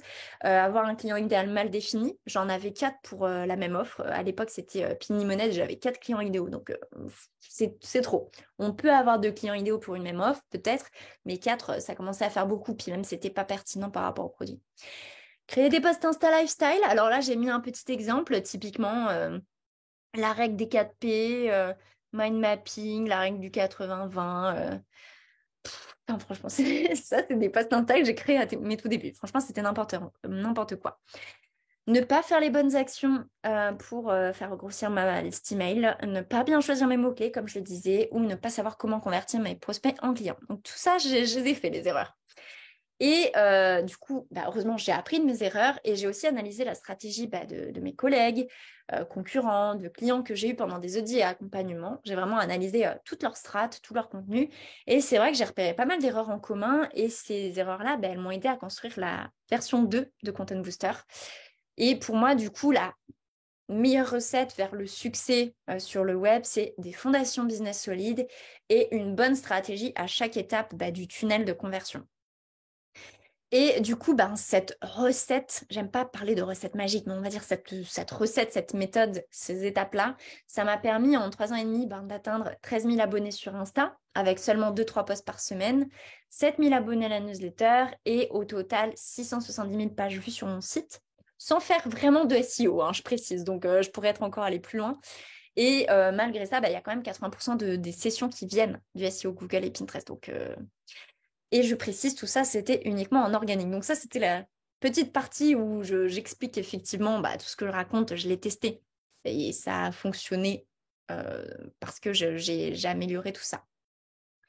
Et niveau client, effectivement, tout ce que j'enseigne niveau stratégie et marketing, ça m'a aidé à atteindre 500 élèves dans mes formations, 25 clients en community management, rédac web, et avec le tout nouveau service, 10 clients en audit et accompagnement.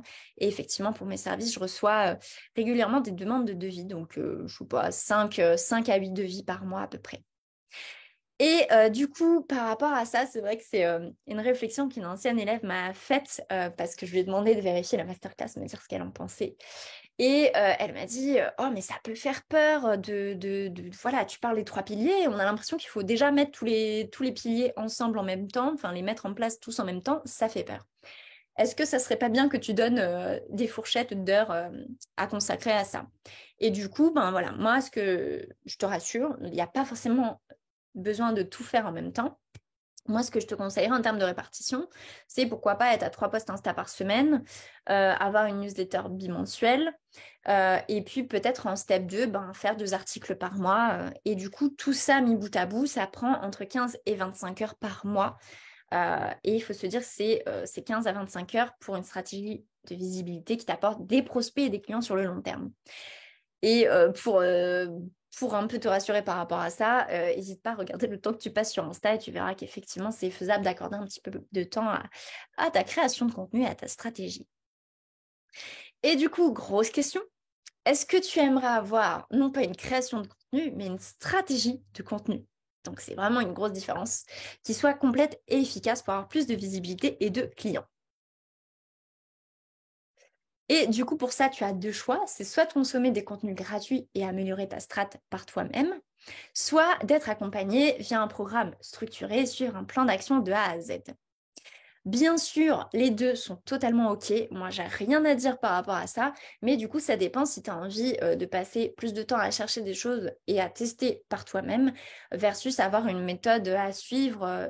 J'ai pas envie de dire sans te poser de questions, mais en tout cas en ayant tout un chemin balisé et déjà tracé pour toi et pour faire mettre en place directement les bonnes actions. Du coup, mes petites questions pour toi, c'est est-ce que tu as l'impression de ne pas savoir convertir tes prospects en clients? Envie de lancer enfin sérieusement cette newsletter que tu procrastines peut-être depuis des mois? Tu as envie de plus de visibilité et de clients, de mettre en place des contenus qui travaillent pour toi sur le long terme et besoin aussi de structure et d'organisation dans ta création de contenu pour être bien organisé, pas y passer 3000 ans et surtout prendre du plaisir à créer du contenu. Du coup, si la réponse c'était oui, eh bien Content Booster, c'est un programme à suivre en 4 mois pour booster ta stratégie de contenu ou celle de tes clients et attirer des clients réguliers. En ce moment, je suis en train de faire la refonte complète de Content Booster. Pourquoi? Je vais être hyper transparente. La version 1, en la regardant, je me suis dit, ok, c'est cool, il y a des conseils qui sont sympas, mais ça manque d'exemples. C'est trop théorique, ça parle trop de création de contenu. J'ai fait cette erreur-là. Ce programme, il datait d'il y a 2 ans. Et en 2 ans, vraiment, je suis passée un step au-dessus niveau formation et pédagogie. Et je me suis dit, OK, je reprends tout, je casse tout et je recommence. Et là, Content Booster, ça va être axé stratégie de contenu avec du concret avant tout, plein d'exemples et vraiment du passage à l'action. Donc, on passe de la création à la stratégie de contenu. Donc, stratégie, il y a, on va dire, création plus marketing, plus copywriting, tout ce que vous voulez. Mais voilà, en toute transparence, c'est pour ça qu'il y a une refonte et j'espère que ça va envoyer du pâté. Et du coup, l'idée, c'est de te former au marketing digital en mode 360 degrés. Pourquoi 360 degrés? Parce qu'il y aura la mise en place d'une stratégie efficace sur les réseaux sociaux, de la visibilité long terme avec le SEO Google, lancer et créer toute une stratégie newsletter qui t'apporte des clients, optimiser ton tunnel de vente pour plus de visibilité et de vente. Et comme je disais en tout début de masterclass, c'est des conseils marketing pérennes qui durent dans le temps. C'est pas des petits hacks qui fonctionnent quelques mois comme voilà, danser sur des reels Insta. C'est pas ça que vous allez trouver. Pour aller rapidement dans le détail des modules, donc le module 1, c'est les fondations business. Je te laisserai regarder sur la page de vente, mais il y a le client idéal et vraiment, on va loin dans sa connaissance. Il y a le positionnement, il y a la définition des offres attractives, donc dont notre client idéal veut, une identité visuelle attractive et cohérente. Ensuite, il y a la stratégie. Donc, on verra le tunnel de vente, choisir les bons médias, les 6 piliers de la vente et du marketing. Ça, c'est une nouvelle vidéo et franchement, j'en suis super contente parce que je donne plein de conseils marketing qui font la différence en termes de vente. Créer une stratégie de contenu efficace, mettre en place un calendrier édito. En module numéro 3, on aura la strat Insta, donc optimiser son compte, bien évidemment. Les 4 types de posts avec plein d'exemples. Optimiser la structure d'un post, des astuces pour plus d'engagement et de visibilité.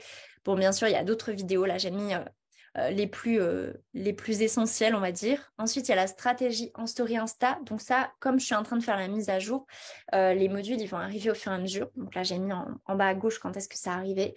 Donc là, c'est les stories à la une stratégique, des astuces pour plus d'engagement, des idées de story, comment bien utiliser les stickers pour sonder son audience, la convertir en client.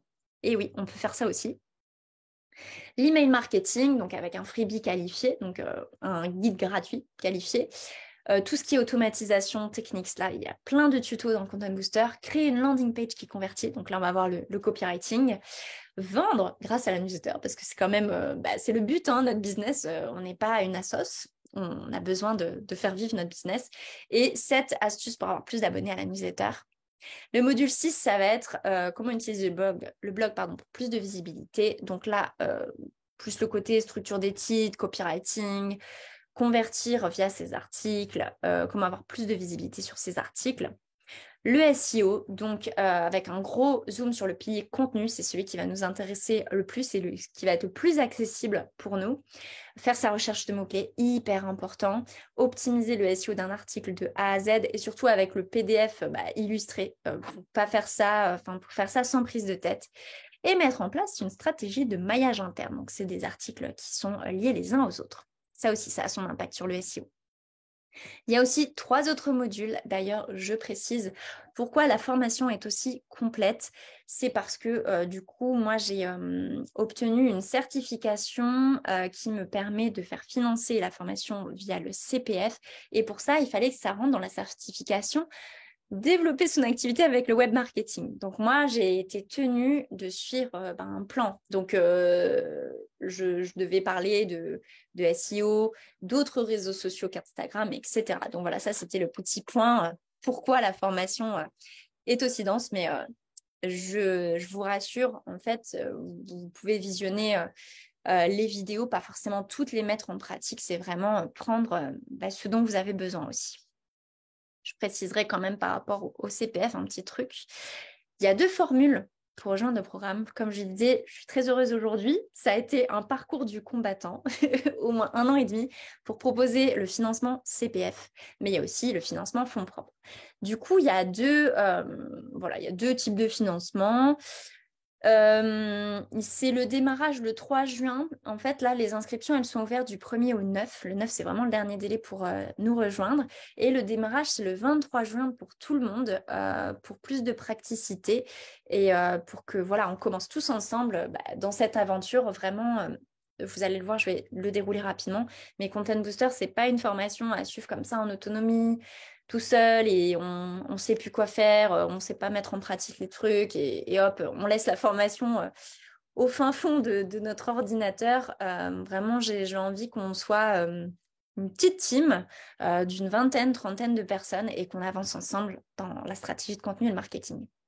Je fais une mini pause dans mon speech pour regarder un petit peu s'il y a des questions. Yes, il y aura un replay. Est-ce que tu peux revenir sur le module 1 ? Alors, ça aurait été avec plaisir, Isabelle. Je ne peux pas, entre guillemets, prendre plus de temps aux autres personnes. Tu auras tous les détails sur la page de vente. C'est bien spécifié. C'est beaucoup moins rapide que là, la présentation que j'ai voulu en faire. Les stories Insta qui peuvent prendre du temps. Et là, il paraît que c'est tous les jours. Et c'est super que tu dises ça, Émilie. Effectivement, je n'ai pas intégré les stories Insta dans le package contenu quand je parlais d'Insta, de la newsletter et tout. Et effectivement, c'est conseillé d'en faire tous les jours. Dans Content Booster, je donne des astuces pour pas y passer 1000 ans. Moi, perso, les stories, je crois que j'y passe 15 minutes par jour à tout casser. Et quelle fréquence idéale pour les articles de blog par rapport à la newsletter ? Alors, la newsletter, moi, je conseille minimum 2 fois par mois, mais ça, c'est vraiment à vous de voir. Il y a une personne qui dit, je préfère 1 fois par mois. Ça, c'est vraiment à vous de voir. C'est mon conseil perso. Pour les articles de blog, c'est sûr que plus vous en faites, mieux c'est, hein, plus vous allez vite en termes de résultats. Maintenant, le mieux, c'est de tenir sur le long terme. Donc, si vous vous dites, OK, moi, je peux passer 10 heures sur le blog chaque mois, 2 articles par mois. Je peux passer 15 heures, 3 articles. 20 heures, 4 articles. C'est vraiment à voir en fonction, mais je pense que c'est mieux de tenir dans la régularité. Et désolée, du coup, si je ne peux pas répondre à toutes les autres questions qui sont passées par rapport au contenu. Voilà, je vais essayer quand même d'avancer un petit peu pour les autres. Voilà, en tout cas, vraiment, le but, c'était de vous donner enfin, vraiment de passer outre la théorie des masterclass. J'ai vraiment voulu vous donner plein d'astuces concrètes, de conseils concrets. Donc, voilà, ça a duré un petit peu plus que prévu. Content Booster, c'est un programme complet. Il y a des workbooks, un espace Notion. Il y a aussi un PDF hein, pour les workbooks si vous n'aimez pas Notion. J'ai fait les deux. Il y a des challenges, un groupe Stack, des exemples, des exos pour les 3 business models. Accès à vie bien sûr, 5 lives de groupe et je suis disponible 5 jours sur 7 pour vous répondre. Vous ne restez pas sans vos questions. La petite nouveauté de ce lancement, c'est que vous aurez des retours personnalisés de ma part sur votre business et sur pas mal d'aspects au fur et à mesure des modules. Je n'en dis pas plus pour garder la surprise. Et oui, parce que j'ai envie de mettre des petites surprises dans ce programme. Donc, comme je vous disais, il y a des exercices à faire sur Notion. Donc là, par exemple, vous avez le Notion avec le client idéal. Il y a vraiment plein de trucs pour le travailler très très loin. Il y a par exemple des templates. Ici, c'est le template pour faire sa charte graphique. Il y a aussi du coup sous forme de PDF le workbook si vous n'aimez pas Notion. Et il y a des résumés PDF des leçons pour pas avoir à s'embêter à se reconnecter à la formation. Si voilà, vous avez suivi la formation, vous avez la flemme de vous reconnecter, il n'y a pas de souci. Il y a les résumés PDF qui sont accessibles directement. Ensuite, il y a un planning édito Notion pour gérer toute votre création de contenu au même endroit. Là, je l'ai fait pour un max de médias. Vous allez pouvoir planifier, recycler, noter vos idées, etc. Les retours personnalisés sur votre stratégie et votre business. Donc, comme je vous disais, je ne peux pas vous en dire plus, mais c'est le fameux bottage de fesses, on va dire ça comme ça. C'est optionnel, hein, bien sûr. Je ne vais pas vous forcer à vous donner mon avis, vous faire des retours si vous n'avez pas envie. C'est vraiment optionnel. Mais en tout cas, si vous prenez entre guillemets cette option-là qui est inclus, je pense que ça va vraiment, vraiment faire la diff en termes de mise en pratique de la formation et en termes de OK, là, j'ai un doute. Est-ce que je fais ci? Est-ce que je fais ça? Est-ce que ça, je le fais bien ou pas? Eh bien, en fait, vous aurez la réponse. Voilà, j'en dis pas plus pour garder les effets surprises. Il y a un gros soutien entre nous sur le groupe Slack. Donc, vraiment, ça, c'est le groupe Slack. J'y suis quotidiennement pendant les 4 mois du mois. Et il y aura des newsletters exclusives parce que la vente et le marketing, ça s'apprend. Et au-delà de la formation, je me suis dit que ça serait chouette de vous partager par mail les résultats de mes lancements. Là, typiquement, je vais vous partager le résultat de ce lancement-ci, le côté marketing, qu'est-ce que j'ai fait, pas fait, quelles sont les modifications par rapport à un précédent lancement, sur quels médias je me suis concentrée, quelle était ma stratégie, quels sont mes résultats, etc. Et puis, ça peut être aussi sur des lancements de services. Hein. Je peux vous parler de, tiens, comment j'ai réussi à convaincre les gens par rapport aux audits accompagnement marketing. Et je vais aussi analyser des strates de vente et de marketing d'autres business. Comme ça, on a vraiment quelque chose de complet. On va parler de business, de services, d'e-shop, de formation en ligne, etc. Donc vraiment, il y en aura pour tout le monde. Je voulais vous partager quelques avis d'anciens élèves. Je vais faire rapidement, encore une fois, pour ne pas vous prendre tout votre temps. Mais typiquement, Laura, du compte Insta Little Cookie, que vous pourrez aller voir et même vous pouvez discuter avec elle pour lui demander son retour sur la formation. Elle a trouvé que ça convenait à la fois aux community managers et entrepreneurs. Et elle avait déjà suivi une formation de community manager et elle a quand même appris plein de choses, notamment sur le module newsletter qu'elle avait beaucoup aimé. Ensuite, l'art de la boucle, qui est un e-shop sur les cheveux bouclés, et Agence Ilargia, qui est une graphiste. Là, elles ont aussi beaucoup aimé. Donc, elles ont aimé l'aspect finalement très global de la prod de contenu, post Insta, newsletter, blog. D'autant plus que Leslie avait déjà suivi une formation sur ce sujet-là. Et Amélie, elle avait trouvé que justement, ça l'avait aidé à trouver des clients. Là, elle avait eu 2 demandes de rendez-vous après avoir refait ses stories à la une et avoir parlé de ses offres. Je sais, c'est tout bête, mais bon, voilà, c'est la façon dont on amène eh bien, ces offres qui fait que on peut faire des ventes en plus.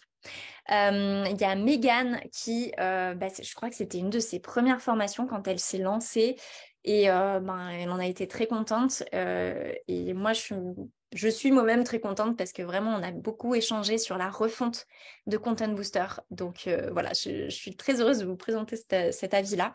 Et du coup, ça l'a aidé à être plus à l'aise dans sa création de contenu, dans ses prestations. Et puis, elle a trouvé que les lives de groupe, c'était un vrai plus et que j'étais adorable et disponible. Bon, voilà, ça, c'est ce qui fait plaisir.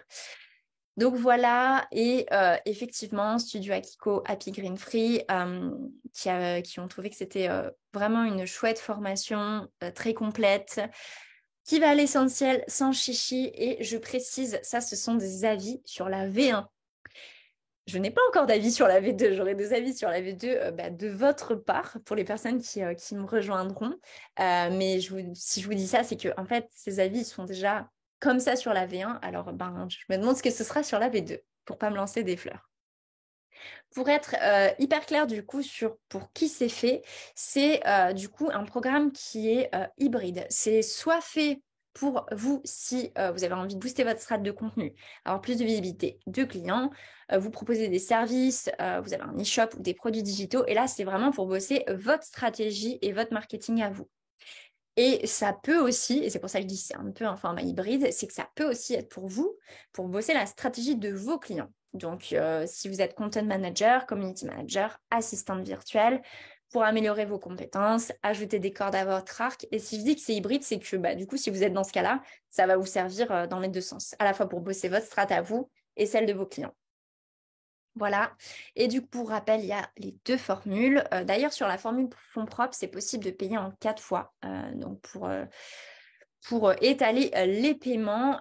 Et donc, effectivement, la formule fonds propres, il n'y a pas de certification, celle dont j'ai parlé tout à l'heure. Et la formule avec CPF, il y a certification. Je vais rentrer plus en détail juste après. Donc, le CPF, déjà, c'est pour qui? Eh bien, c'est valable pour les salariés ou entrepreneurs, les deux. Parce que chaque année, on cotise sur notre CPF à peu près 500 euros par an. Ça, c'est cumulable, ça va jusqu'à 5 000 euros et sans limite de temps. Donc déjà, si vous avez des appels d'organismes de formation, ça, c'est pas possible. On est tenu de ne pas faire d'appel direct de prospection. Donc, c'est des fakes déjà. Ces messages qu'on reçoit en mode ah oui, votre truc il va expirer. Ça non plus, ça n'expire pas. Donc ça, c'est fake. Donc je vous évite de vous faire arnaquer. La démarche, elle est plutôt simple. Voilà, je vois qu'il y a une petite faute. Il y a un petit tuto sur la page de vente. Je vous montre vite fait où ce sera. Mais de toute façon, je le mettrai aussi dans le mail replay. Tic, pardon. Formation Content Booster. Donc, je vous montre vite fait où c'est. Comme ça, vous allez voir, j'ai tout bien détaillé au niveau du PDF. Tac, info pratique. Voilà, en fait, c'est quand vous êtes sur la colonne CPF, je m'inscris avec le CPF et il y a le petit PDF qui se charge et du coup, il y a vraiment toute la démarche qui est expliquée étape par étape. Donc voilà, c'est pour vous faciliter la tâche par rapport à ça. Et du coup, c'est éligible CPF, cette formation, parce qu'elle rentre dans le cadre d'une certification en web marketing. Et c'est quoi cette certification? C'est développer son activité avec le web marketing. Et du coup, qui dit certification dit examen. Donc en fait, c'est très simple. Il n'y a rien de très, très compliqué vraiment. En fait, c'est le fait de faire un rapport écrit sur notre stratégie marketing à nous. Voilà, on explique pourquoi on a choisi ces médias, comment on ferait pour avoir un bon SEO, quel post on va faire sur tel et tel média. Et puis, il y a un oral de 20 minutes sur Zoom avec un jury. Encore une fois, rien de très formel. C'est deux anciennes élèves qui sont super adorables. Et je vous rassure par rapport à ça, c'est pas compliqué parce qu'en fait, tous les exercices qu'on va faire tout au long de la formation, en fait, il n'y aura plus qu'à les compiler pour faire le fameux rapport écrit. Donc, c'est vraiment pas compliqué du tout. Et j'ai déjà testé avec d'anciens élèves et franchement, ça se fait très facilement. C'est rien de formel. Et du coup, au niveau des dates, alors là, c'est pas ça, c'est le 23 juin pour tout le monde. C'est plus pratique. Voilà, le 23 juin pour tout le monde, que ce soit fonds propres ou CPF, pardon. La date de fin de la formation, c'est le 23 octobre et la prochaine session, elle aura lieu vers octobre à peu près. J'ai pas de date exacte. Et par contre, la date de fin des inscriptions, c'est le 9 juin à minuit. Donc voilà, pour les prérequis, il faut être soit salarié, soit entrepreneur, avoir une expérience professionnelle, voilà, avoir déjà eu un job salarié, être soit dans la prestat-service, les produits digitaux ou avoir un e-shop. Et justement, les faire connaître sur le web. C'est vrai que si vous êtes photographe, oui, si vous êtes oui, non. Je ne sais pas si vous êtes photographe, si c'est le mieux. Moi, c'est vrai que c'est plutôt faire connaître ses produits sur le web, vendre ses produits ou offres sur le web et être à l'aise avec Internet. Je sais, c'est bateau, mais c'était un prérequis que je devais vous partager. Bien évidemment, si vous avez besoin d'en parler de manière individuelle avec moi, là, je vous ai mis le lien. Donc, c'est pour réserver un appel découverte en toute transparence. Je vous dirai si oui ou non c'est fait pour vous. C'est vraiment personnalisé. Et si je vois que ça ne fit pas forcément bien, vraiment, moi, je ne suis pas là pour avoir un élève en plus. C'est pas du tout ça. C'est moi, il faut que ça vous serve à vous, que ça vous soit utile à vous, cette formation. J'ai aucun intérêt à avoir des élèves en plus si je sens que vous n'allez rien en retirer. Donc, je suis hyper réglo par rapport à ça. Heureusement, je sais. Mais bon, il y en a qui le sont pas, donc je préfère préciser. Voilà. Et j'avais mis un petit gif sympa qui a sauté. C'était un petit gif avec un citron qui demandait si vous aviez des questions. Donc, je vais arrêter le partage et je vais regarder vos questions-réponses. J'ai déjà la formation, je n'ai pas encore eu le temps de me pencher dessus. Est-ce que ceux qui ont déjà la première version auront accès à la nouvelle refonte? Yes, et d'ailleurs, tu as peut-être reçu un mail de ma part ce matin pour avoir accès à la partie accompagnement, celle que justement je suis en train d'intégrer dans la V2. Alors, comment ça fonctionne? Notion, c'est hébergé sur ta plateforme ou ça se télécharge sur la nôtre? Eh bien, à Notion, tu auras accès via les emails que j'envoie aux élèves, ensuite via la plateforme de formation. Et en fait, sur Notion, tu n'as plus qu'à dupliquer sur ton propre espace Notion et du coup, tu as accès tout le temps, même si tu ne te connectes pas sur ma plateforme de formation. Donc, une fois que c'est téléchargé, le template Notion, c'est bon. Je vais réfléchir à ton offre, mais c'est effectivement très intéressant. Il n'y a pas de souci. Et d'ailleurs, c'est pour ça que je précisais, la prochaine, c'est en octobre. Maintenant, ça dépend du coup de vos priorités. Est-ce que vous avez envie d'être prêt niveau strat de contenu pour la rentrée? Ou alors, est-ce que vous avez envie de reporter? Donc, voilà. Combien de temps environ par semaine serait idéal à consacrer à la formation? Pour pas vous mentir, moi, ce que je conseille, c'est quand même d'y passer 3 heures par semaine. Visionnage des vidéos et mise en application inclus. Je pense que c'est un minimum, surtout que là, ça vient travailler, j'ai envie de dire, toute la structure de votre business. C'est les fondations business, tout le marketing, toute la création de contenu et la stratégie qui viennent soutenir votre business. Donc, 3 heures par semaine, je pense que c'est vraiment un minimum. Est-ce qu'il faut avancer les frais ou on peut se faire payer directement par le CPF? Eh bien, justement, si tu as les fonds disponibles sur ton compte CPF, tu peux directement tout régler via le CPF. Voilà. Est-ce que vous avez d'autres questions par rapport à ça? Enfin, par rapport à ça, par rapport au programme. Je parle de ça comme si je parlais de je sais pas quoi. En tout cas, merci aux personnes qui sont restées jusqu'au bout. Désolée, j'ai un petit peu pas tenu au niveau délai, mais vraiment, c'était important pour moi de vous donner un max de valeur à travers la masterclass, avant de vous parler de mon offre, bien sûr. Merci pour ta présentation ultra complète. Voilà, c'était le but. C'était le but. Et d'ailleurs, si vous avez des questions, surtout, vous n'hésitez pas. Je suis dispo par mail et en MP Insta. Très intéressant. Merci, Eve.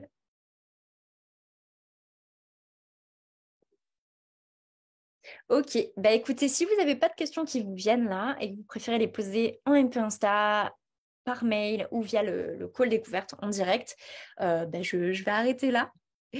Et puis voilà. Est-ce que tu peux remettre le lien pour la prise de rendez-vous? Ouais, je vais te répondre en direct du coup. Hop. Et sinon, tout est dispo sur la... Non, c'est pas ça, saisir une réponse. Tout est dispo sur la page de vente. Vraiment toutes les infos, le PDF. Tac, normalement, c'est bon. Le PDF, bref, il y a toutes les informations. La page de vente est à jour.